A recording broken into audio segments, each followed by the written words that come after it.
Welcome to the Arlington Street Church podcast.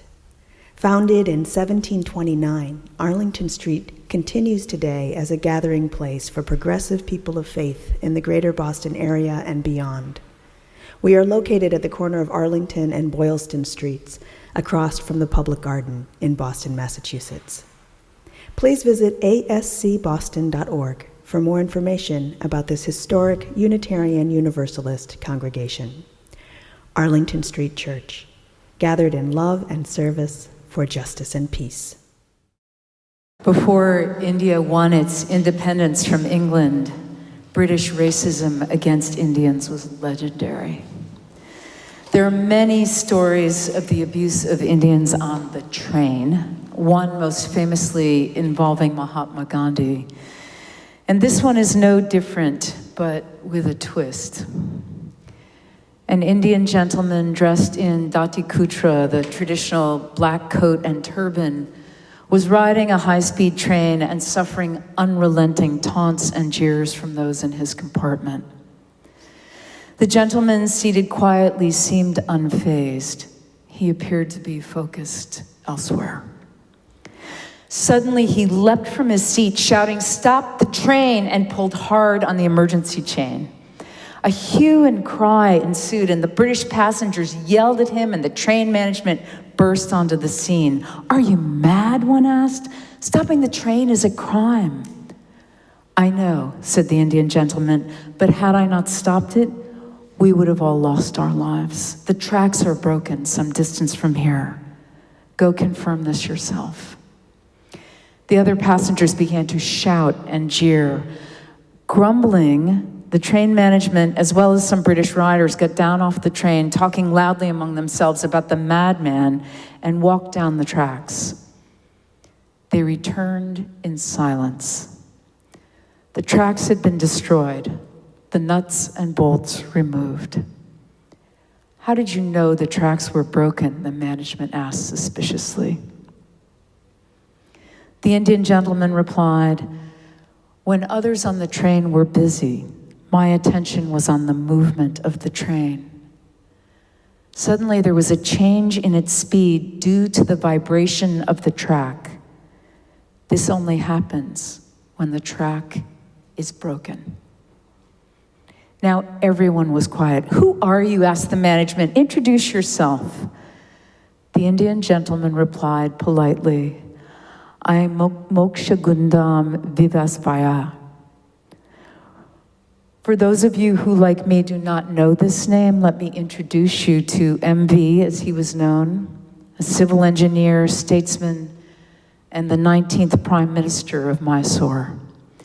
His honors are legion. Among them, in 1915, he was knighted by King George V for his contributions to the public good, and in 1955, he received India's highest honor, the Bharat Ratna. To this day, his birthday, September 15th, is celebrated as Engineers' Day in India, Sri Lanka, and Tanzania. I love stories like this. I love to imagine that everyone who was acting badly on that train was so profoundly ashamed that they never, ever bothered another Indian person. I know, it didn't happen. But it might have. Sometimes we have to be jolted awake to suspend our judgments. I know we are not obnoxious like those people.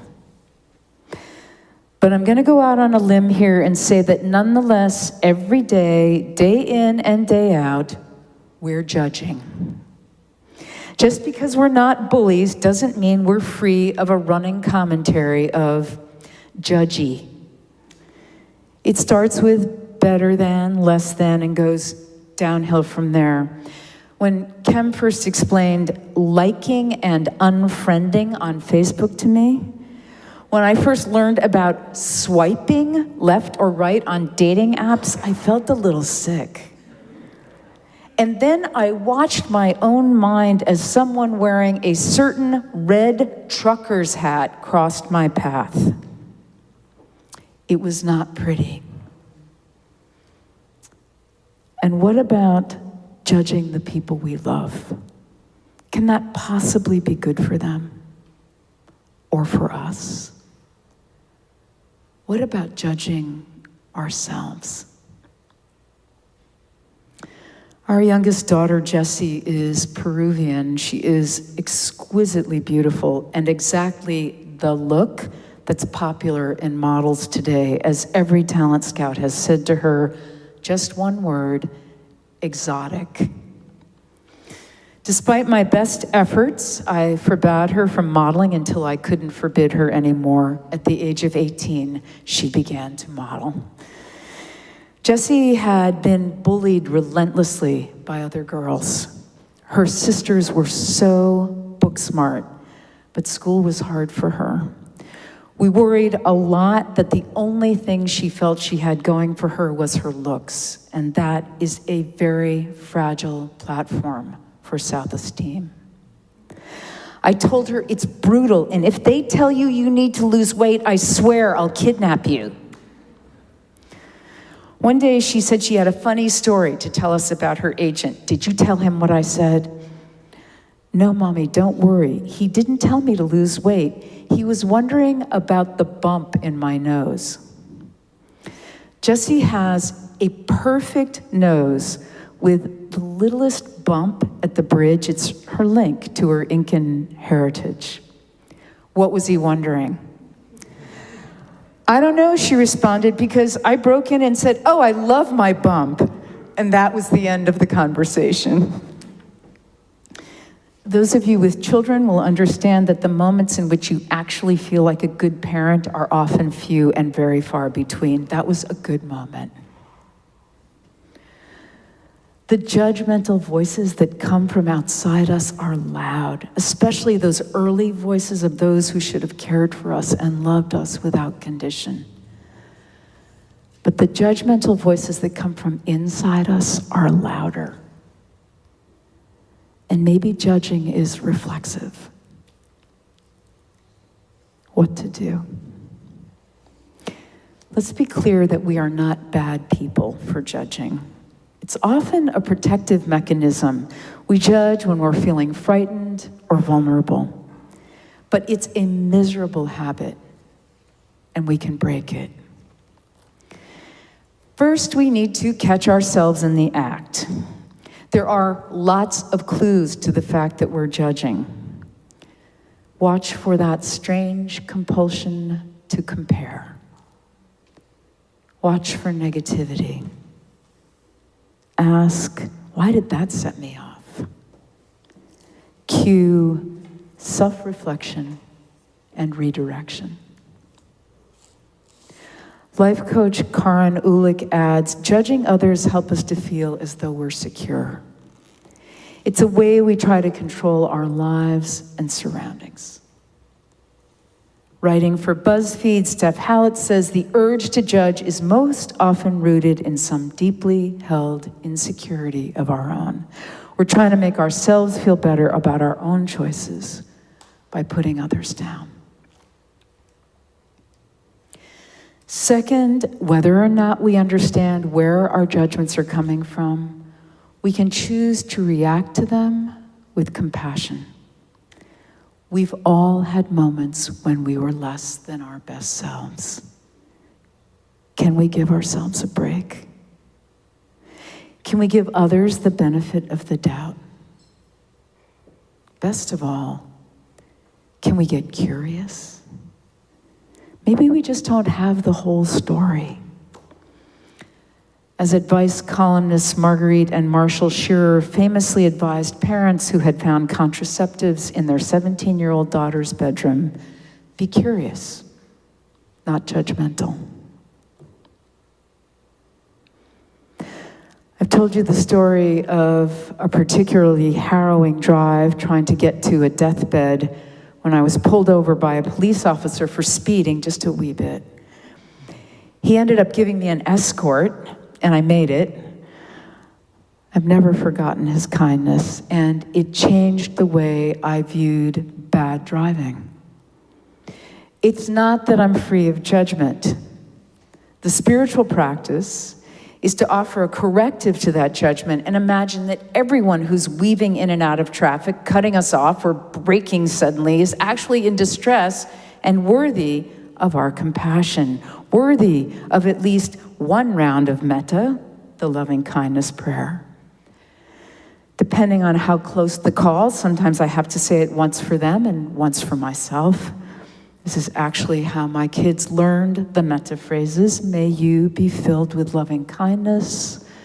May you be well. May you be peaceful and at ease. For some reason, when they were really little, they would kind of shout them from the back seat. Catching ourselves in the act of judging, reacting with compassion, and third, reframing. This is actually my favorite part of healing judgmental behavior. It usually makes me laugh. Here's an example from Karen Olick. If you're judging someone's fashion sense, the reframe of, wow, so-and-so is wearing yet another memorable outfit might be, so-and-so doesn't really care what they wear, and they seem so comfortable. I wonder what their secret is. It might help to choose to believe that we're all doing the best we can. Marriage and family therapist Sarah Epstein says, if we feel like someone isn't trying, we judge. Asking, what if they're doing the best they can, grounds us and lifts us up out of judgment. If someone is doing the best they can with what they have, it is much harder to judge them. Get curious. What if they're doing the best they can?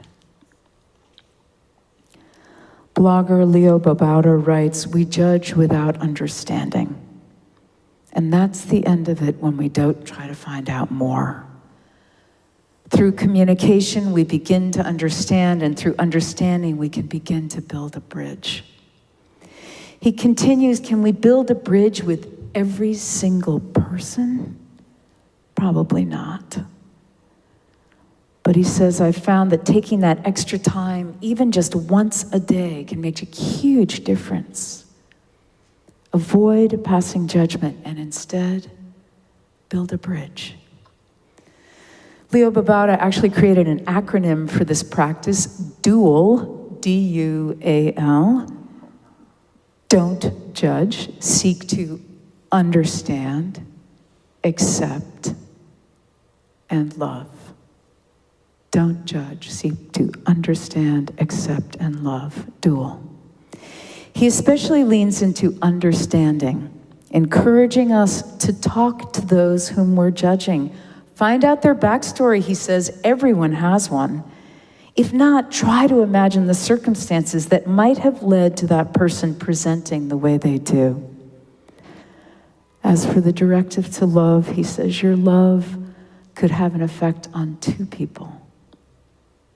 Not only the person you're seeking to understand and accept, whose life might just be changed by your love, but on you as well. Loving others will make you happier, he says. Trust me on this one. I heard a lovely story about a certain Sister McKay. When she began teaching and the principal introduced her to her very first class, he pointed to one of the boys and said, in front of his peers, he said, he was a troublemaker. Sister McKay sensed that he was embarrassed and feared that he would try to live up to that reputation. So she wrote a note and slipped it to the child as he passed by his desk. It said, Earl, I think the principal was mistaken about your being a bad boy. I trust you, and I know that you're going to help me make this room the best in the school. Earl went on to be both an excellent student and a leader throughout his school years. When he grew up, he was considered one of the most important people in his town, and he credited Sister McKay with his success. Kem shared the recent Washington Post news story with me about the extraordinary but hidden talent of a guy named Vaughn Smith. Vaughn lives in Alexandria, Virginia, and works for his brother in a carpet cleaning business. He spends his days hauling heavy machinery into people's homes, discussing the porousness of wool and the pros and cons of Scotchgard. He makes less than $20 an hour. The son of a Mexican mother and an American father, he grew up feeling like an outsider. When his mother realized he wasn't connecting with other kids, she brought him to a psychologist who told her only that Vaughn was muy inteligente. As it turns out, it was his attention deficit disorder and being on the autism spectrum that set him apart. His mother says he has not only a big brain, but a big heart, and that's the problem. He's very sensitive, and he tends to think he's not wanted or loved. In school, he foundered. But Vaughn was enchanted by every language he encountered. His mom's French record albums, a German dictionary he found at one of his dad's handyman jobs, a boy from the Soviet Union who joined his class. At 14, he enrolled at Wilson High School, not far from Washington, D.C.'s embassies. The kids there came from around the world and spoke different languages. And Vaughn discovered his slice of genius, the ticket to meaningful friendships. He hovered at the edge of a clique of Brazilian students and began to learn Portuguese. A Romanian brother and sister began to teach him phrases in their mother tongue. He connected with a shy Ethiopian girl and asked her to teach him Amharic. He has a gift for languages. Vaughn began to take the bus downtown to the Martin Luther King Jr. Memorial Library, which has the city's best selection of language books. He checked out A Beginner's Guide to Russian, and soon afterwards he overheard a Russian woman in a grocery store. "Hello," he greeted her in Russian. "How are you today?" He loved her response. It was, he said, like she was hit with a splash of happiness. At 17, he moved back to Maryland and tested into the highest level Russian class without ever having taken Russian. He learned Japanese from the staff at a restaurant where he cleaned the fish tank, American Sign Language from Gallaudet University students at a club called Trax, which has a dance floor known for its vibrations. Most recently, he's learned the language. It's an indigenous language of Montana's Salish people. He befriended leaders of the language school on the Flathead Indian Reservation and road tripped to Arley, Montana. Vance Homegun, who works at the school, was stunned. You have to remember, he says, there are very few people left, even in our tribe, who speak Salish. For Vaughn to know it without actually being taught in our classrooms and schools or spending time with older people who still speak it, that's pretty amazing. Vaughn's high school diploma was the last he received. He just didn't have the wherewithal to continue with school. Came and went, his jobs, he was a house painter, a bouncer, a punk rock roadie, a dog walker, a kombucha delivery man, and now a carpet cleaner. A carpet cleaner. Join me in checking yourself now on how you might size up someone like Vaughn. And then add this to your understanding of him. He speaks 38 languages. He can tell stories in 24 of them. His accent is perfect. And he can read and write in 8 alphabets and scripts. A friend says, we'll be walking along and we'll see 2 people sitting and he'll be like, I hear you have an accent. Do you speak any other languages? And boom, we're invited to their house for dinner. Every language he speaks, he says, is a story about the people to whom it connected him. Every language is a doorway to that splash of happiness. Beloved spiritual companions, let's close with just this, an old Hasidic proverb. if we always assume the one sitting next to us is the Messiah, waiting for some simple human kindness, we will soon come to weigh our words and watch our hands. And if the Messiah chooses not to be revealed in our time, it will not matter. Non-Judgment Day is near. Amen.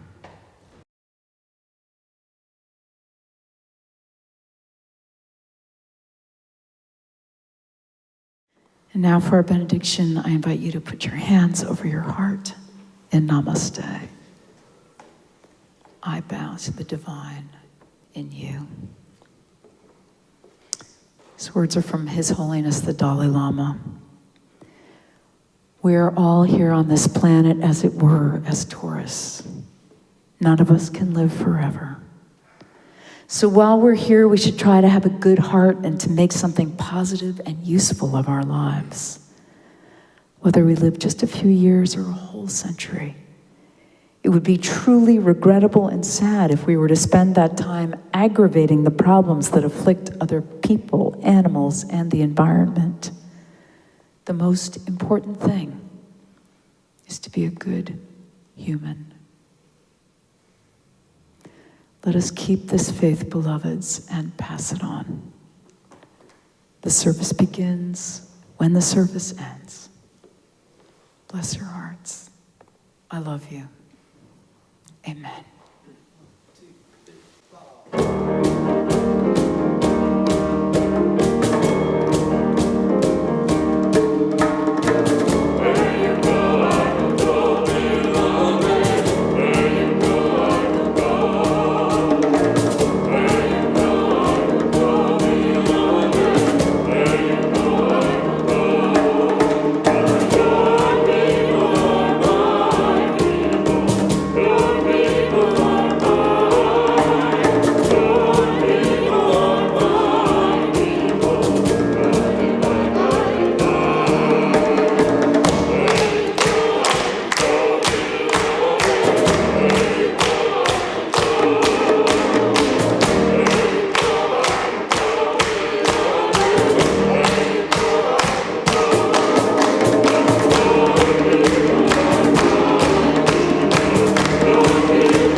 Please visit ascboston.org for more information about this historic Unitarian Universalist congregation.